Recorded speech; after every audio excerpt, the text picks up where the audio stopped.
പാരീസിൻ്റെ south സൈഡിലുള്ള park the zoo എന്ന് പറഞ്ഞിട്ടുള്ള പ്ലേസിലെ ഒരു കൊട്ടാരവും അതിൻ്റെ ചുറ്റുമുള്ളൊരു പാർക്കുമാണിത്.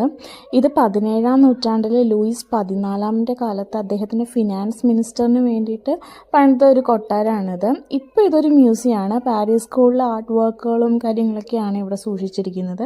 ഇവിടെ എക്സിബിഷനും കാര്യങ്ങളൊക്കെ വരാറുണ്ട്. ഇതൊരു 151 ഹെക്ടറിലധികം വിസ്തീർണ്ണമുണ്ട് ഈ ഒരു പാർക്കിന്. ഇതിൻ്റെ ഒരു സൈഡിൽ ചെറി ബ്ലോസം ഉണ്ട്.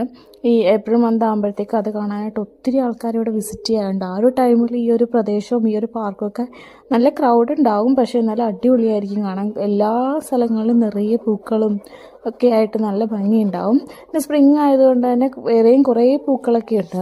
നമുക്കിതുവഴിയൊക്കെ കുറേ നേരം നടക്കാനൊക്കെ പറ്റും. അതൊരു ഗ്രീനറിയൊക്കെ ഇഷ്ടപ്പെടുന്നവർക്ക് ഓഫ് കോഴ്സ് ഇത് ഇഷ്ടപ്പെടും. ഭയങ്കര സൈലൻറ്റും ഭയങ്കര രസമാണ് ഇവിടെ വന്ന് കുറേ നേരം സ്പെൻഡ് ചെയ്യാനായിട്ട്. പിന്നെ പാർക്കൊക്കെ വിസിറ്റ് ചെയ്ത് കഴിഞ്ഞ് അടുത്ത് തന്നെയാണ് റെയിൽവേ സ്റ്റേഷൻ. നമുക്കൊരു 10 മിനിറ്റ് നടക്കാനുള്ള ഡിസ്റ്റൻസേ ഉള്ളൂ. നമുക്ക്